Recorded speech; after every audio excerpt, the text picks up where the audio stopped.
Good evening. Welcome to Club Book with Jason Mott. My name is Michael Kleber-Diggs. I'm a poet, essayist, literary critic, and arts educator based here in St. Paul.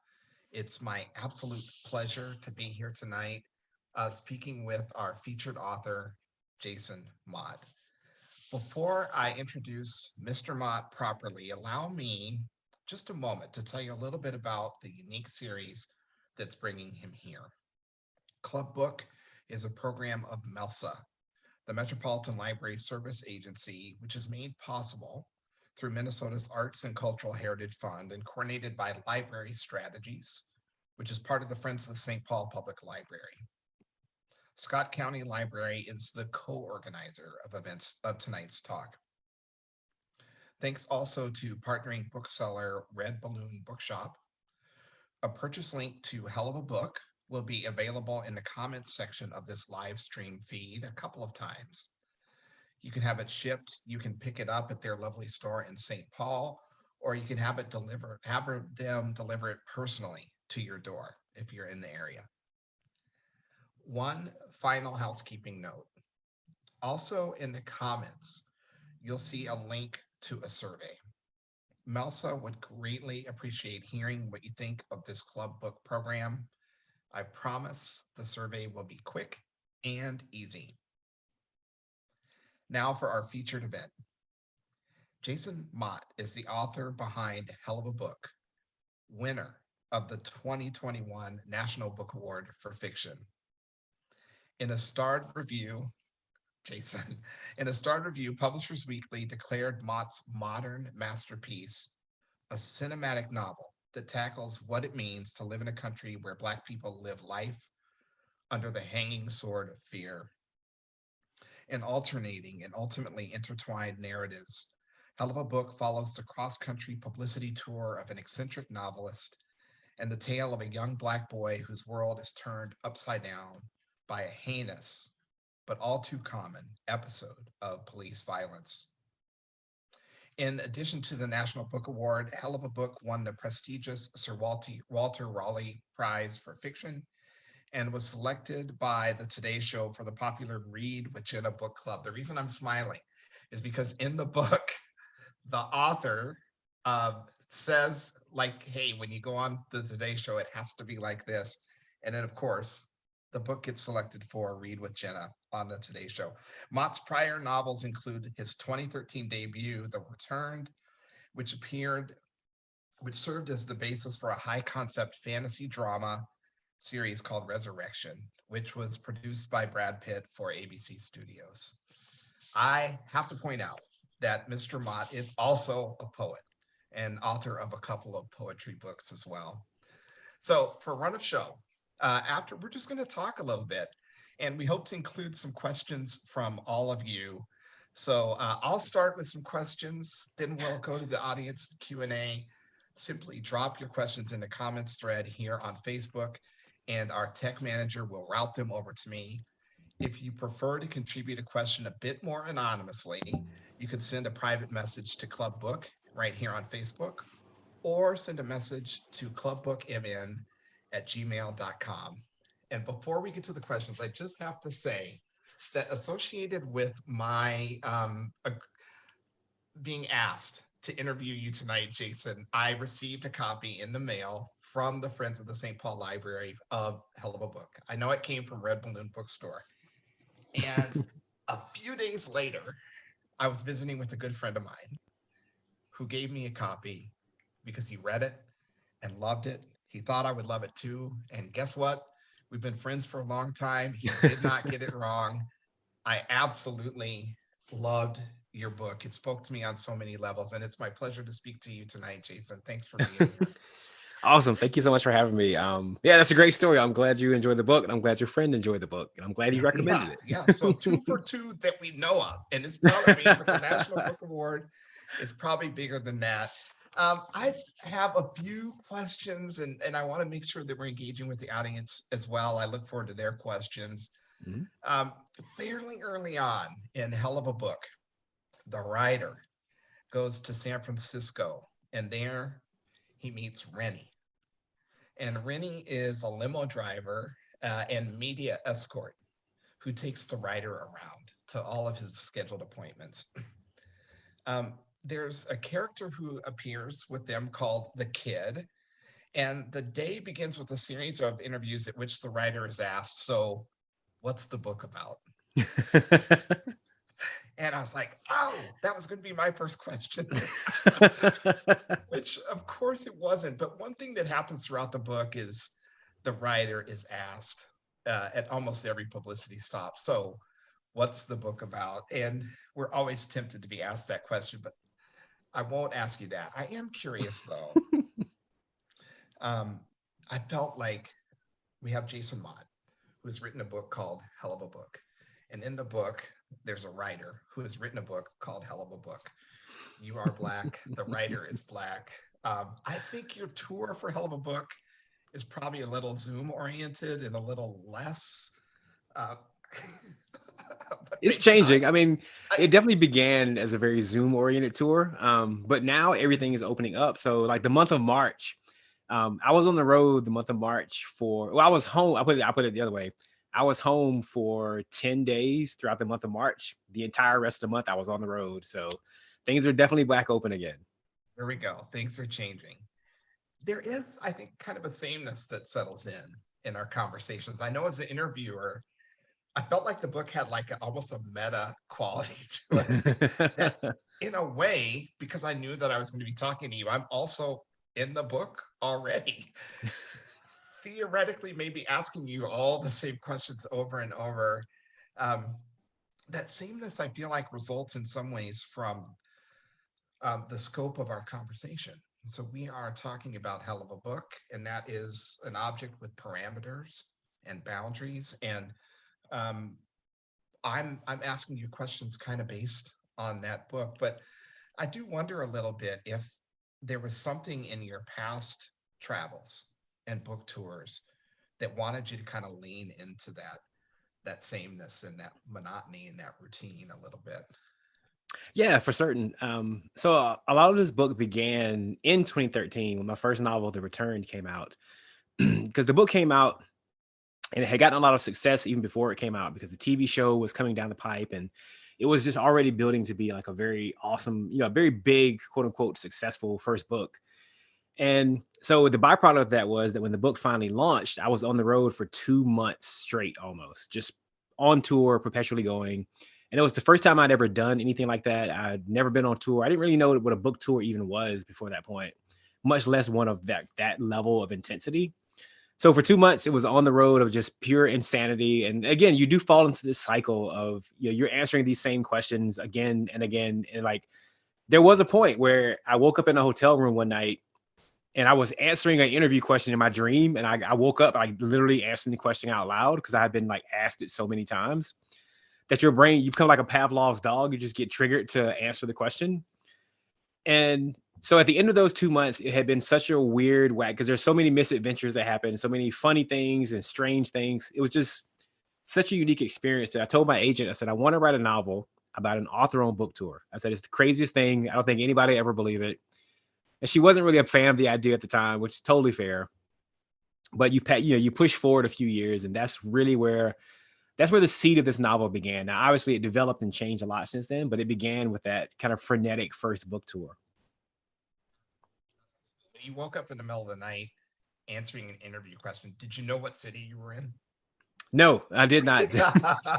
No, there were a few times on tour where you lose track of the cities because people envision book tours as you're visiting, the way you travel for vacation, you get to go and hang out and visit. And the reality is nothing like that. Like you land in a city, you see the airport, the bookstore, the hotel, and the taxis in between those things. Like that's really all you ever get to see. People, I would get home from traveling and I would run into friends and family like after the tour was over. They'd be like, "Oh, I saw you were in Philly. Did you go get a Philly cheesesteak?" "No, I got Philly snack machine though. Philly snack machine was wonderful." "You were in New York. Did you go to New York, get a New York pizza?" "No, I got New York snack machine. It was wonderful." So yeah, it is such a, like, you lose track of places and Yeah. it's pretty wild. Yeah. Oh, I believe it. There are three main characters in the book: Mhm. the writer, the kid, and sit. Hmm. Toward the end of the novel, we get an explanation after a fashion for why. Just to point it out, two of the characters don't have a name, Hmm. and the third one has a nickname Hmm. that's given to him by school bullies.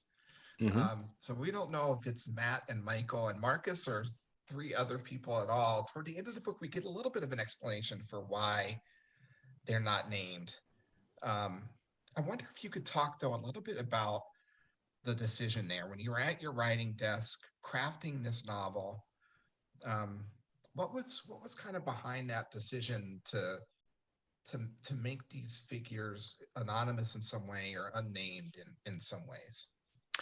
So for a long time, I had been wanting to write a story about kind of an unnamed protagonist. I didn't know what the story would be, but I had tried it a few other times on other projects, and it just didn't quite work out, or it got shot down. It got shot down by editors or whomever, but like it just didn't go anywhere. And so when I started writing this, it was a project that at the time no one was going to buy. So I said, well, if no one's going to buy it, I'm just going to make it the fun thing I wanted to be. So I started off just kind of taking it almost as a dare to see, like, can I maintain this anonymous character for the entire story and still make it intriguing and exciting? That's where it began. But then as the book evolved and, I began to see what the book was really about, it worked on a very powerful thematic level. Excuse me. As it's talked about in the book, there is this sense of everyman kind of component with the author and the kid, and even to Slit to an extent where all three of the identities kind of blend together. And the book has a lot of messages about the anonymity, the forced anonymity, and the forced unknownness of people of color and Black people in particular, and how they all kind of blend together even when they don't necessarily want to, and their true identity, who they actually are, is rarely seen. So it worked on a very thematic kind of level. And it's interesting because when I was writing it, somewhere around like third or fourth draft, like still kind of early in the process, as I was just testing things out, I actually gave the character a name. I can't remember what the name was now, but I actually did give the character a name because I didn't trust myself. I got to get this guy a name. There's no way anyone's going to want to read it, this anonymous author. And so I wrote it for literally about 2 chapters where the character had a name. And I was like, no, this is a terrible decision. Like it made the story so small, and it made the story into something it never wanted to be. So I threw that out after like 2 chapters of writing it and kept it anonymous. And it blossomed outward from there. Nathan, I'd written some questions ahead of time, but I'm going off script right Cool. now. That's you, perfect. you said a couple things there that really grabbed me. You said I was just doing this for fun. Mm-hmm. In a previous interview, you mentioned, and it was with Mateo Ascarapor, who's written a book called Black Buck that I read and enjoyed. And you mentioned that after your first book is the last book that you write alone. Mm-hmm. And then after that, you maybe got a book deal that you're working through. You've got an editor there, an agent. They're both providing guidance on the project. Early on, you said, hey, I'm going to write a novel about a book tour. Your agent was probably like, I feel like it's been done before. And then you decide, well, I'm just going to keep doing it for fun. And the book includes some weighty themes. There's no question about that. And at the same time, it just radiates fun, particularly in the first, what I would want to say, 2 acts. It's light and joyful and funny and comedic. And I just want you to talk a little bit about the creative process, the value of being unencumbered on a second project, being Mm-hmm. able to kind of go into that fun, to give yourself props. Like, I'm not going to mention the name. Could you just talk about that a little bit? Sure. Yeah. It wound up. It's funny because it began, and through the process, it was the most terrifying thing. One of the most terrifying things I'd done. Because at that point, I am someone who exists. Like, I'm a full-time author, and I want to keep doing that. But I'm also not like Stephen King wealthy, where like I'm not, independently wealthy. Like, I got to sell books and I got to do things. I got to make sure I'm getting contracts. So I suddenly was outside of a contract, and my agent and I were talking, and she said, what do you want to do next? I said, I don't know, but I said that story about the author on book tour keeps coming back. And she goes, well, she literally said, like, I'm not really impressed by that idea, but if you want to write it, who cares what I think? Like, go off and do your thing, which makes her a brilliant agent. And so suddenly I was out there, and I had full carte blanche. Like, mom gave me permission to do whatever I wanted, which I kind of always had permission. I just didn't know it. So I just I thought about who I was and who I am as a person, like me in particular, and then try to tie that into who I was as a creative person, as a writer, as a novelist. And I wanted to include more of the real me, not in terms of facts, but in terms of themes, in terms of just sense of humor. Like, I do not take myself very seriously, and yet I live in a world that is very serious all the time. And I'm someone who tries to balance those two. I will write very serious, heavy, dramatic things as I'm watching Tremors in the background. I make sure that there's a balance between the humor in my life and the seriousness in my Uh, life. And I felt like I needed to include that in my stories. And I was like, well, if no one else is going to read it, because I was positive no one else would ever read this book, I said, I'm gonna just write it to myself and I'm going to have fun. And so it became this weird thing where I would write the heavy sections for a while. And I would be like, well, I'm depressed now. I'm tired. I need to laugh. So I'm going to write just a funny section and just let it rock and see what happens. And I would do that. And then I would kind of trade between the two. And it was really liberating, but it was also terrifying because I reached a point and it's funny because I was texting a friend about this, a close friend I've had for years. And I told her, I said, no one's going to buy this book. I said, it's too weird. I said, there's too many things going on. There's comedy, there's humor, there's, film noir, there's Nick Cage, there's all this kind of stuff happening. Like, no one's going to want this book. And very encouragingly, she said, just keep writing it. I guarantee you something work out positive. And I did. And it was the toughest book I'd ever written, both emotionally, creatively, and in many other regards as well. But it was also the most fun that I've had writing in at least a decade, like, because no one was watching. It was just me and a page just playing together, having fun. And that was wonderful.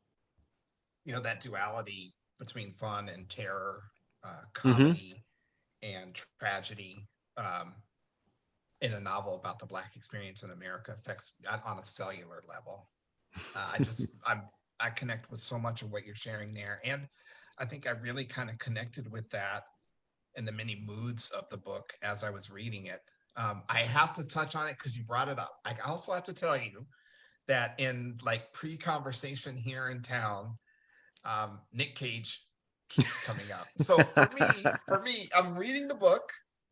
I'm experiencing the book. I have no idea what's coming. The author's on the plane, and then all of a sudden Nick Cage is there, and I was just, I was just like, what? Like, what on? I was exhilarated. And Nick comes in, and he's awfully wise and also fairly commanding, which is a super Nick Cage thing. So I'm going to start with my Nick Cage question. We might get some more. Um, my question is, what is the second best Nicolas Cage movie, and why is it Moonstruck? It's funny. I just watched Moonstruck with some friends about a month ago, so that's very interesting that you brought that up. Um, Moonstruck is powerful. Moonstruck is a great movie. It's not my number two pick for Nick Cage movies, but I definitely see people. I see why they like it though. Moonstruck is Yeah. great. Now, I have to say, I think Moonstruck is a movie that Nicolas Cage is in, Right. and he's a huge part of the movie. I'm not sure I would say it's a Nicolas Cage movie. No. It's very, to me, it's not. To me, it is. I mean, yeah, it's very much featuring Nick Cage in a Yeah. very kind of strong role, but I would not think of it as a Nick Cage movie. Yeah. Although it's a Nick Cage performance. I would definitely say You that. got that right. You got that right. Um, I for the audience listening online, I think that Jason and I agree that at least if it's not the number one, Raising Arizona is in the conversation for the best Nicolas Cage movie. My brother and I used to have it memorized, and I just have to say that closing poem, for me, it's a poem where he's writing a letter to Edwina. Yes. Ah, every time. But in all seriousness, one of the things that happened for me when I got to Nick Cage in the book is that I had an exhilarating sense of you as someone who was going to let the story go where it wanted to go. You were going to Hmm. follow your imagination, your instincts, your creative impulses, and you were just going to let it be what it was. I felt completely energized by that. And also as a writer, reminded, I think we're best served when we are a little bit unrestrained and able to follow our impulses. I just wondered if you could talk about that moment and that decision. Yeah, it's funny like that. That has become like that is to many readers one of the defining moments of the book, and I'm so and the irony is that moment came in at the 11th hour, like very late stage in the writing process, and it happened because that was my last moment of I'm just gonna make it my own because so I had written the novel. My agent had read it. Her and I were doing some revisions on it, and we were like literally about a week and a half to 2 weeks away from trying to send it to publishers. So we were like locking down everything final form. And that scene was not in the book. That scene had not appeared yet.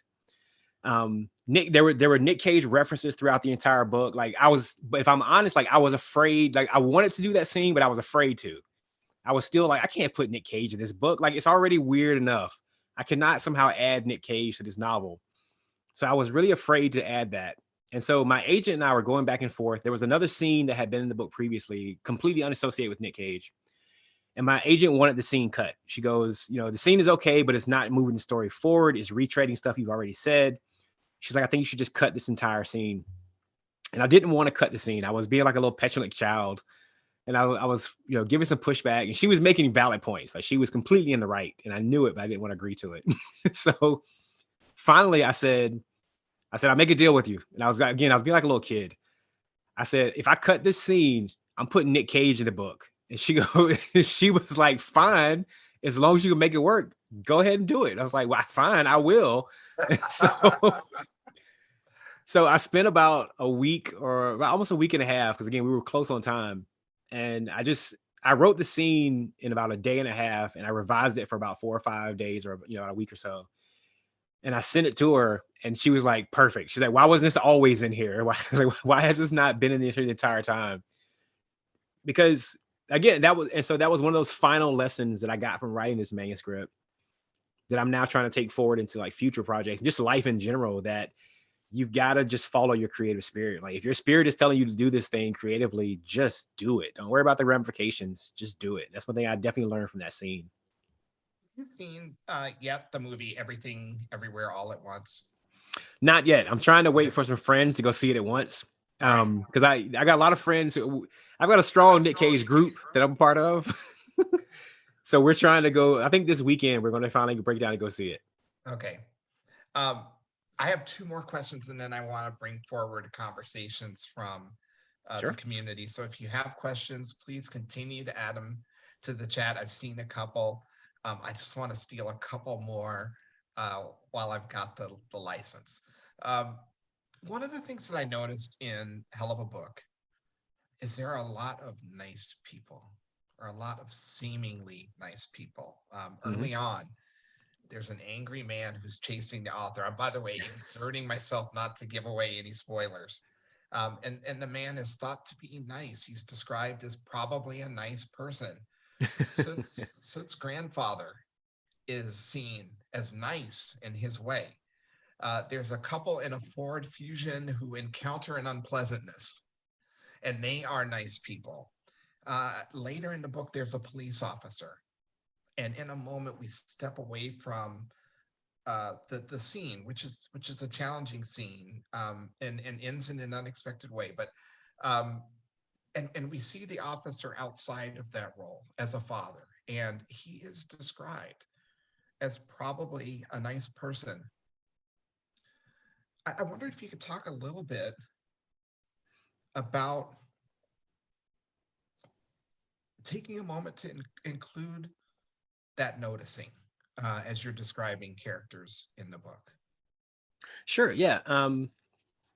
Because one of my life philosophies, I have a strong belief that most people are at their core good people. Like I think there are very few. There are some who just move in the world with malicious intent, but I think that those are a minority number of people. I think the majority of people have very good intentions. And now, of course, there is the expression, the road to hell is paved with good intentions. And I believe that to be very true.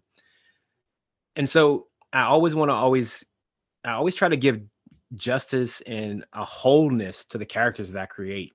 I think this idea of like just the evil villain who sits at home and like twists his mustache in and heckles to himself about the evil he's going to commit.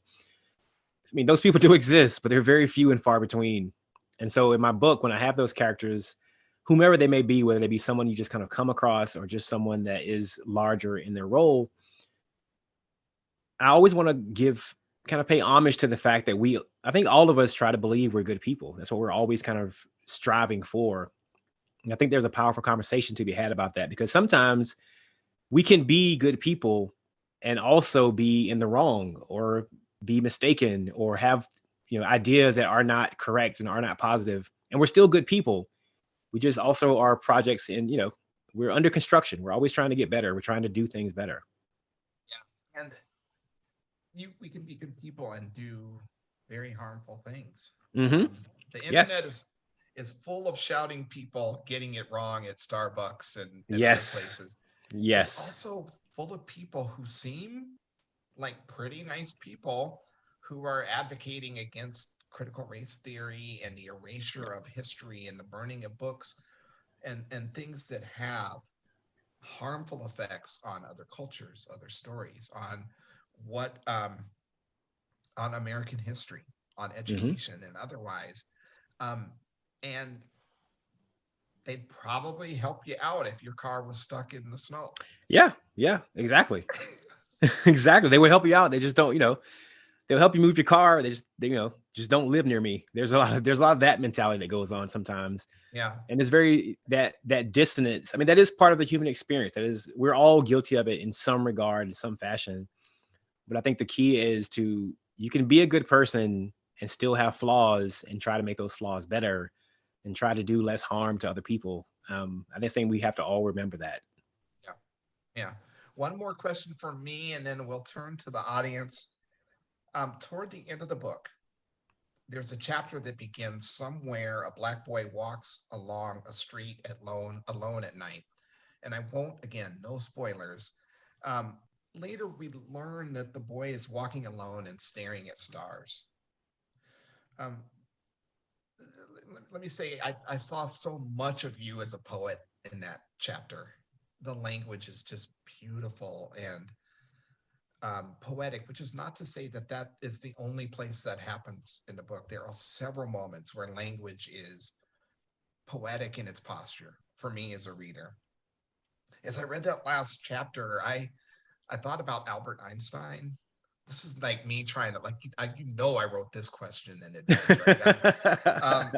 And he had this habit of writing letters to friends who had lost a near and dear person.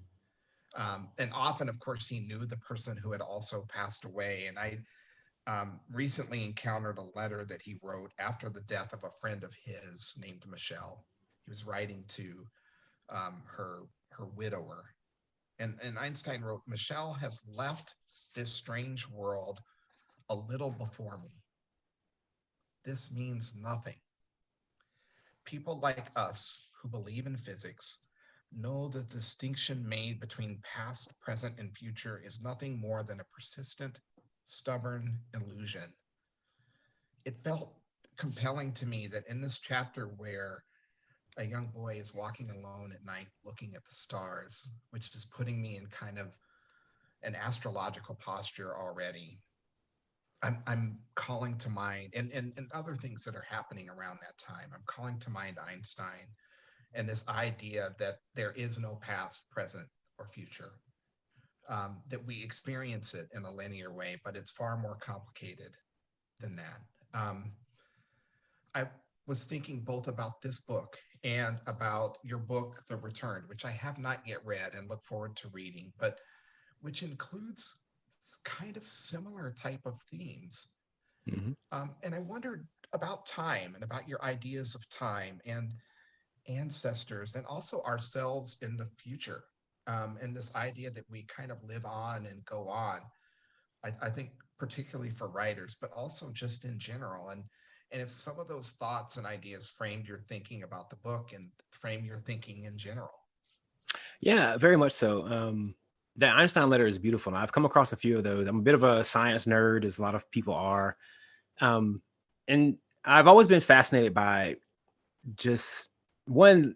So I kind of view time through this very imaginative lens. The author in the novel has a bit of an overactive imagination, and that is very much kind of patterned after kind of how I feel that I exist and how I see the world. Not quite to the level that the author in the novel is, but um, I do kind of find myself sometimes drifting. I daydream a lot. I'll say it that way. Like I drift a lot in my day to day life. And there are times when the past is very real, very vivid, and this idea of what I think is the future is very vivid. And when I write in particular, like it happens usually through my writing, I can float and drift between those places a lot more freely and kind of be back in this moment. Now, by the time it makes it to go to come through the machine of the writing process, it comes out very disguised. And for readers, they see nothing of the real kind of underpinning that was there. But for me, the author in my existence, I get to relive a lot of moments of my life and connect with people who I have left behind or who have left me behind and kind of gone on. And there's a really unique kind of component to that and real beauty in that. And that's why I love writing. That's why I chose it as my art, or it chose me, however you want to say it. But like that is why it persists as this thing that helps me not only figure out the world, but also helps me figure out myself and my place in this world. So for me, that's a lot of why I kind of tie those things together. That I really appreciate it. David K has asked, Michael mentioned one faux pas that book tour attendees commonly make, asking the uninspiring question. So what's this book about? You are no stranger to book tours, book club appearances, and so forth at this point. Do you have any do's and don't do's for the well-intentioned attendee? That's a good question. Yes. I don't know, because see, it's actually pretty difficult to answer, because when people ask those questions, they typically come from a very kind place. Like no one's trying to be mean or whatever.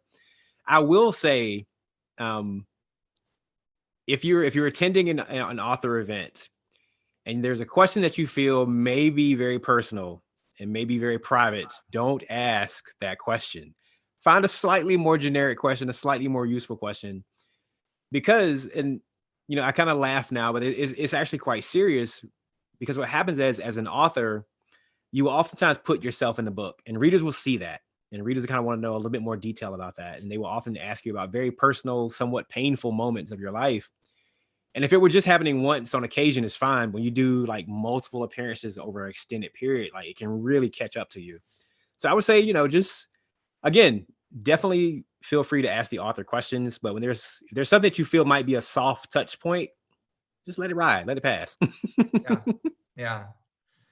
Another question is, you mentioned having an honest but evidently good agent who wasn't initially sold on the project.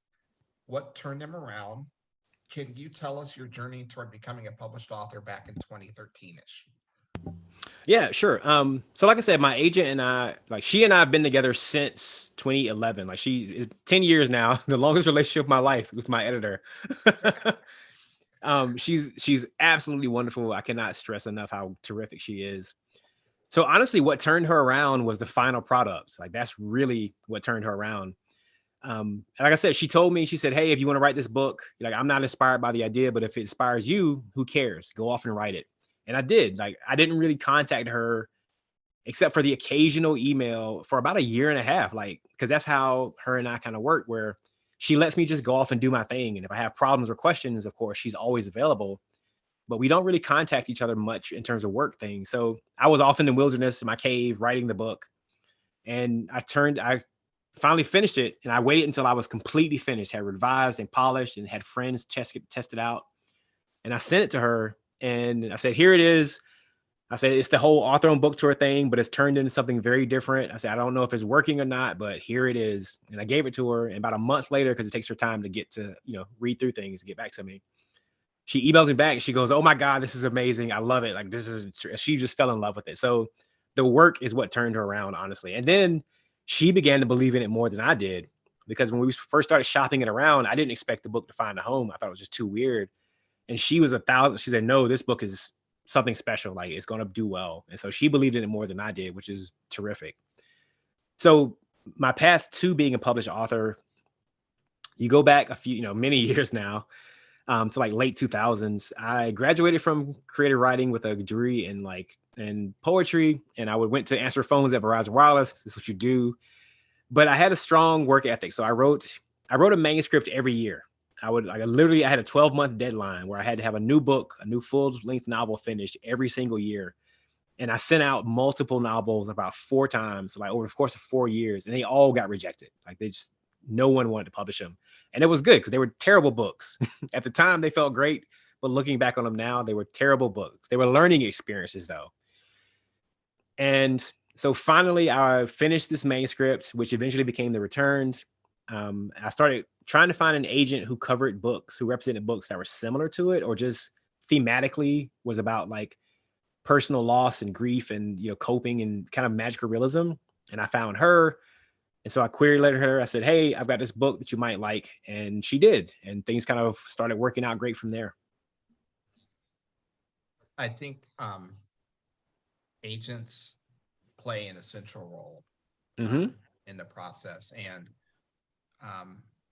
as a writer, I always want to think about what I'm doing. I want to write. Yeah. I want to be as free from external considerations as I can be. And when it comes time to think about the book and its place in the world, I want to rely on people who know about that and who can give me guidance on moments that are probably not working quite well. Yep. And help kind of connect it to the right publisher. Yeah, exactly. And like I said, that's why I love my agent so much. Like she makes my life so much easier because I just write the work and I focus on the work. I don't have to worry about finding publishers. I don't have to worry about editors. That whole machine, she kind of stands as this barrier in front of me, and she takes care of as 99% of all that stuff. Things I don't even know about, she's taking care of. It which frees me up to just do the writing. And then she's a very engaged kind of agent where I send her the manuscript and she and I will revise for 3, 4, 5 months before we even try to send it out, because she will see where things can be made stronger. And that is infinitely helpful for me. And it makes the writing better. Like agents and editors in particular are like unsung heroes of quality writing. Like people get the book and they think you wrote it this way. It's like, no, plenty of people helped me make this book as good as it is. Yeah. We have a question here. Now that you're a National Book Award winner, have you learned of any famous fans of your books, folks who have made you say, "Whoa, they read my book"? Besides Brad Pitt, I guess I would say, who we know. Yeah, the Brad Pitt thing was pretty fascinating. That's just very weird. Yeah, like the Jenna Bush thing was very surprising and very fascinating. I've had a lot of other authors who I kind of admire who read the book and who like the book, which is equally fascinating and amazing and weird. Yeah, I mean, I've definitely had a few celebrities here and there kind of tweet me. I had Jason Blum of like Blumhouse Productions, like the horror movie, like who's done all these amazing movies. Like he tweeted at me maybe 2 weeks ago how he just finished reading the book and loved the book. And I was just blown away. I was like, holy crap. Like this guy makes the scariest, awesome movies and has been doing so for a decade now. Like, I love his movie so much. And he was a fan of the book and wanted to say hello. And that was just terrific.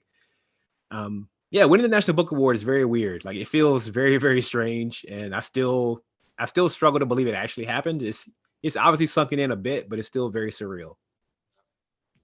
I felt like Hell of a Book had some cinematic qualities. I know one question that kind of came in advance of our visit today was if you've thought about or had any conversations about Hell of a Book as a movie. Yeah, I mean, there's definitely some conversations happening. Whether or not those conversations will evolve or how they evolve is all very kind of up in the air.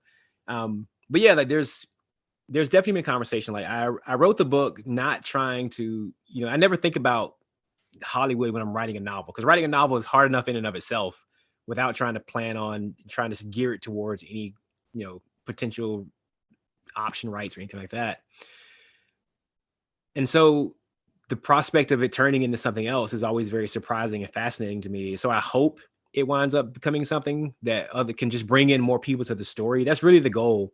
Yep. I just want to make sure that the story itself is told in whatever format it needs to kind of go to get more people aware of like the themes and the subject and all the things that the book is trying to talk about. I want this conversation to be as big as possible.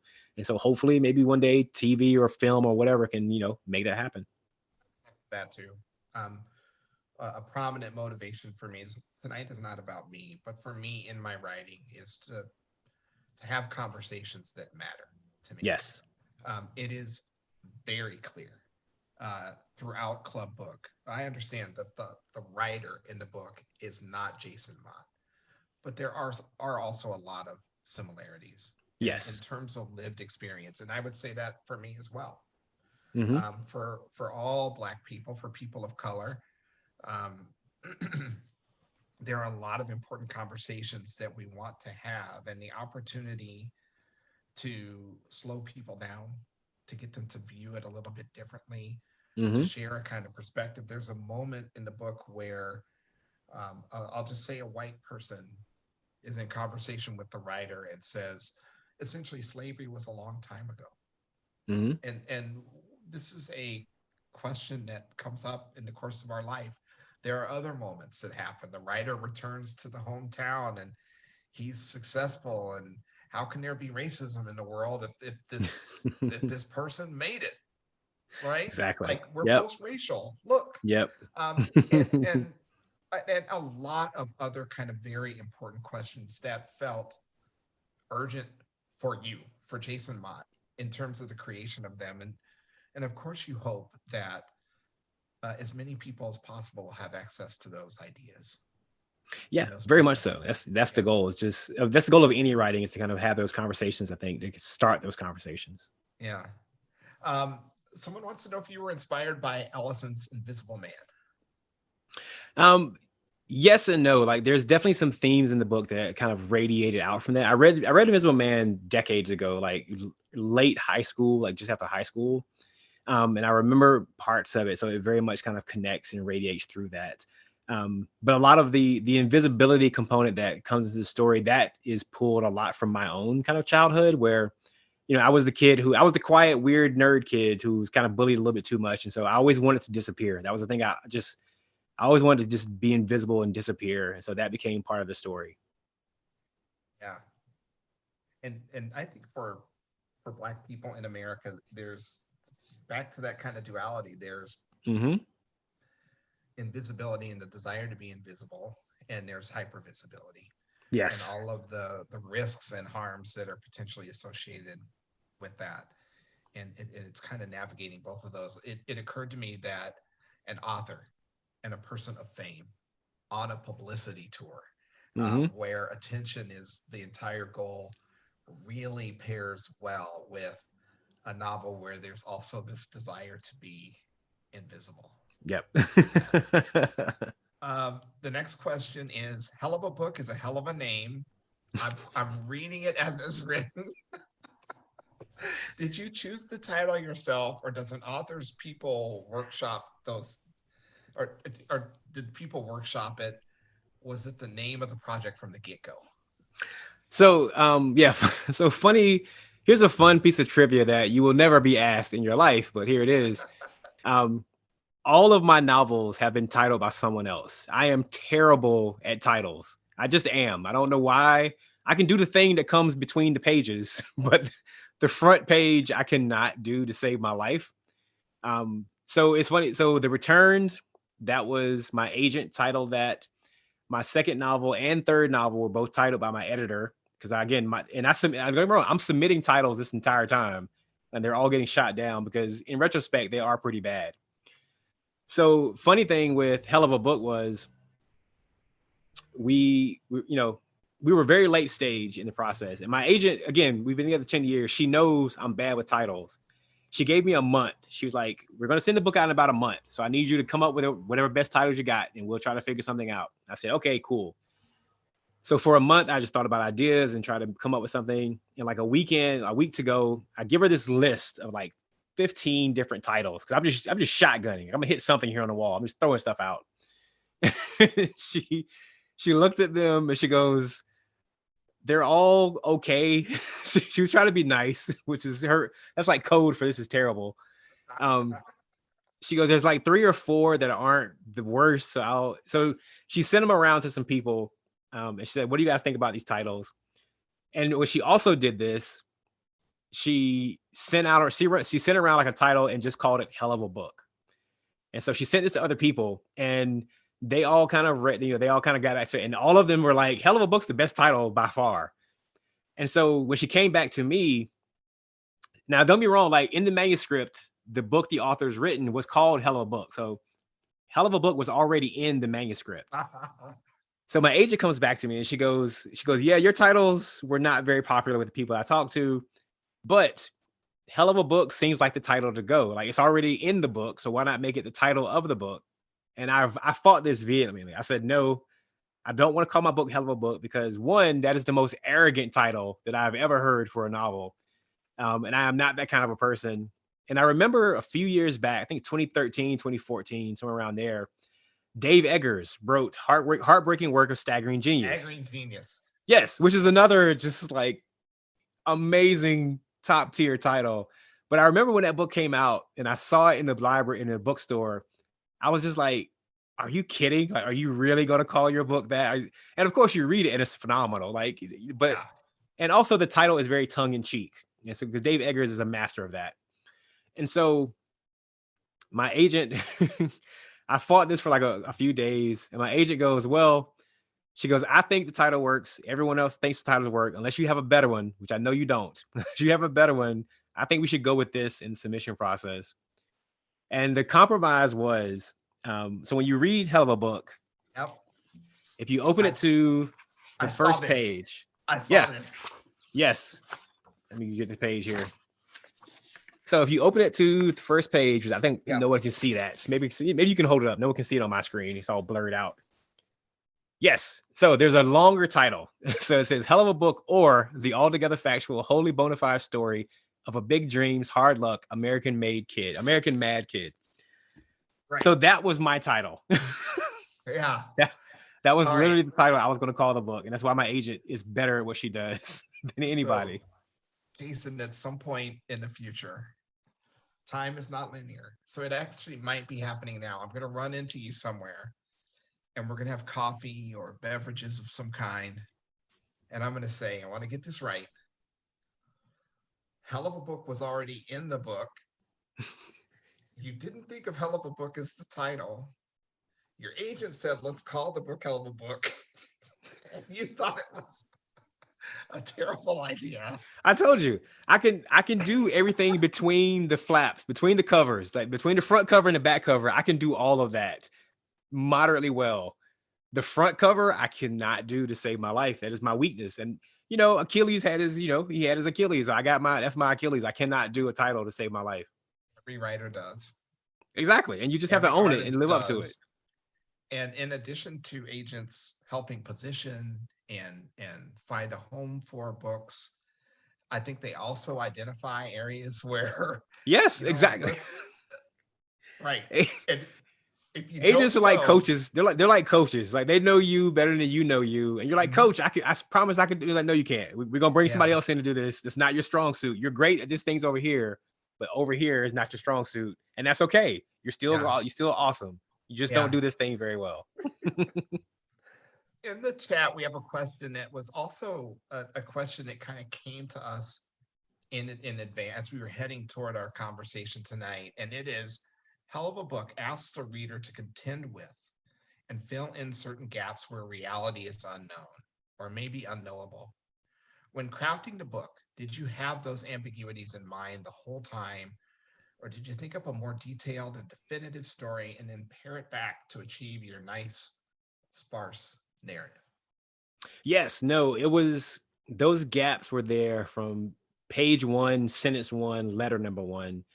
Like I knew that I wanted the story to be an odd duck as much as I could make it that. And I wanted to, I'm someone, again, I don't knock direct linear narrative realistic based stories. I love them. Some of my favorite, like I love Cormac McCarthy a lot. Like I love authors who can do that. But I began to realize that's just not my voice. And again, that's not distracting from that genre and that skill and that ability. It's just not where I'm happy. Like I can do it, it's just not where I'm happy and enjoying myself. And since this was the novel that I knew I was going to write for me and I was going to have fun with it, I finally was like, no, I'm throwing out all of that stuff, even anything close to real world symbolism. I'm gonna throw that out and I'm gonna just have fun and I'm gonna have these gaps and they're gonna be imaginative and I'm gonna still try to bring the reader through that, to have these emotional connections where when logical kind of connections don't appear, I want to have these emotional and intellectual connections to fill that gap in and try to bring people through and give them an experience they haven't quite had. Because I knew for me, the topics in Hell of a Book are not new. Nothing in terms of like what the book is trying to discuss is new. This is hundreds of years of American discussion going on, that everyone from Martin Luther King to Ta-Nehisi Coates, like everyone, like there's a huge breadth. Marcus Garvey, I mean, you name it. These topics have been discussed by others, but I did not have any examples of them being discussed in this way. And I knew that was how I wanted to do it. I didn't want to be those other authors. I love and worship Toni Morrison's writing, but I'm not trying to be Toni Morrison.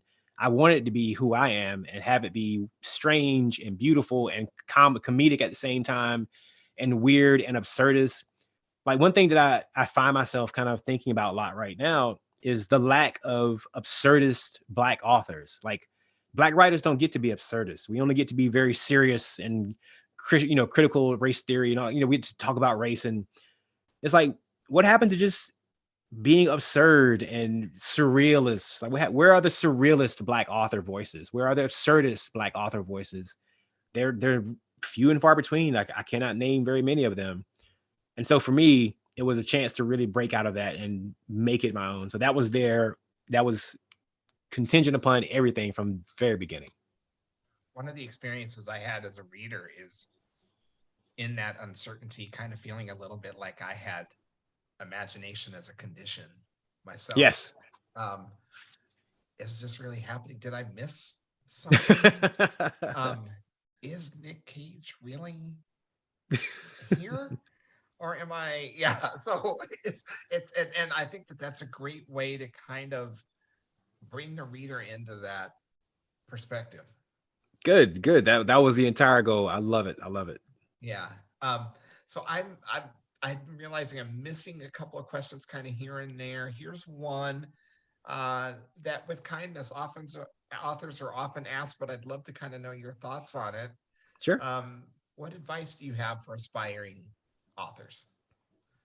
The best advice that I always try to give aspiring authors is be patient with yourself above everything else. Be patient. The journey of writing is much longer than people think.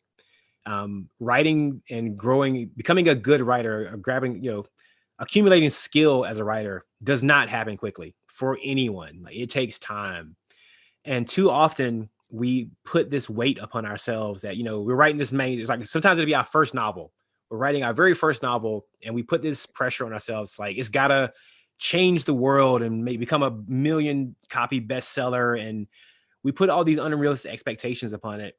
And the metaphor I always tell people is if we were trying to be carpenters and we had to build a table, you would be happy if that table just stood up and didn't kill anybody. Like it'll be a little bit crooked, a little bit wobbly, but if it stood on its own legs, you would be thrilled with that and you'd be proud of that, and you should be.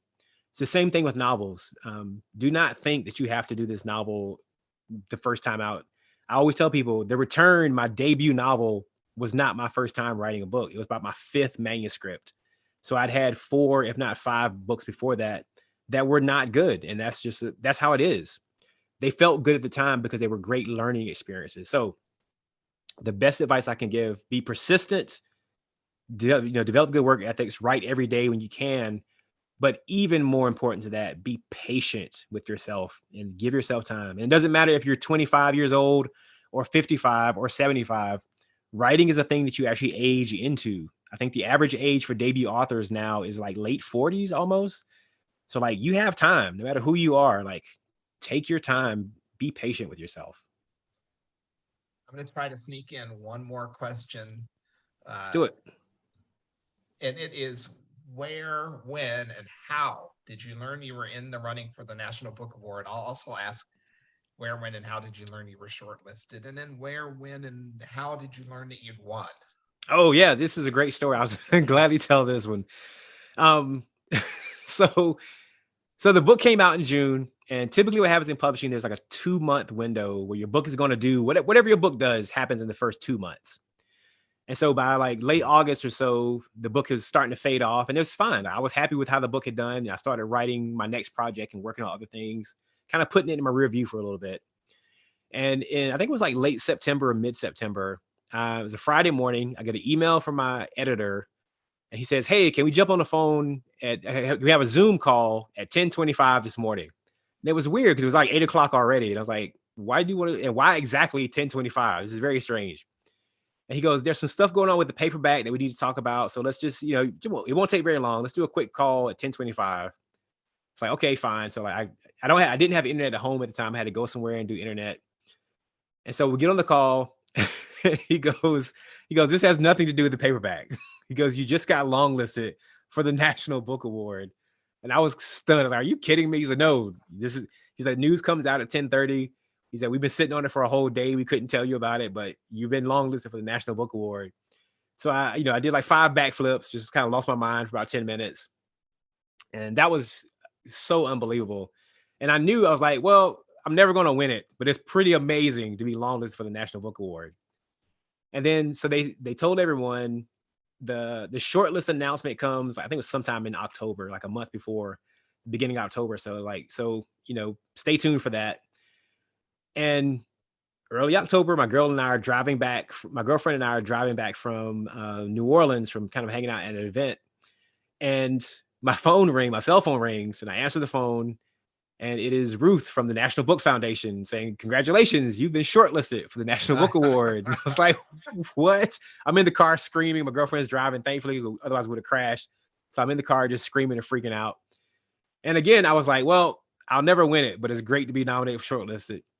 So then you fast forward to the night of the event, and I'm in the room, and they're going through the finalists and kind of talking about each book, and I'm sitting there watching it. And in my brain, I was crafting what I call my apology post because I had so many friends and family who had like taken the night off from work to sit home and watch the event and were rooting for me. Yeah, and I felt all this pressure because I was like, they're gonna sit here and watch me lose, and that's gonna be sad, which is totally the wrong way to think about this, but that's where my brain was at the time. And I was like, well, and so as they're reading the names, it's like, well, I got to figure out how to type this apology thing. And they said, hell of a book. And I was like, what? And so it was so unbelievable. And then I finished up there. My phone was having seizures for the next 24 hours of people calling and congratulating. The greatest moment was so I didn't go to bed till like 3 a.m. that night. Like, I was just amazed. I woke up the next morning, and the very first thought that I had when I opened my eyes was, that was the coolest dream I've ever had. Like, I just dreamed that was really cool. And I laid there for about 2 minutes, and my brain said, check your phone real quick. I think just check your phone. And I picked my phone up, and all the messages are still there. And it was like, oh my God, I actually won it. So it's been pretty amazing ever since. That was the most meta thing. Yes. Because for a second, I'm like, did he win it? Yeah.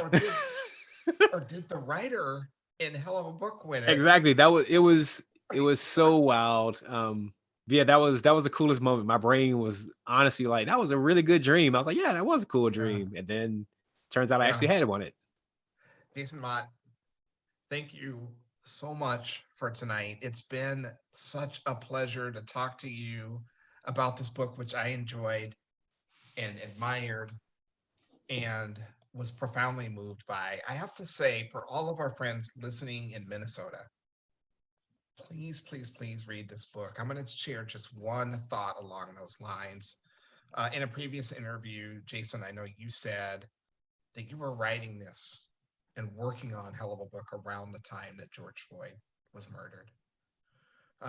In the book, and trust me, readers, when I tell you, this is not a spoiler, but there also is a moment that calls to mind Philando Castile and that sad chapter in Minnesota's history as well.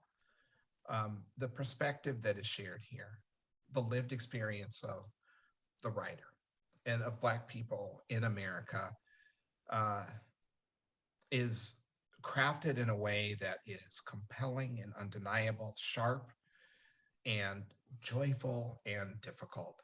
And the ability to navigate all those things left me in awe.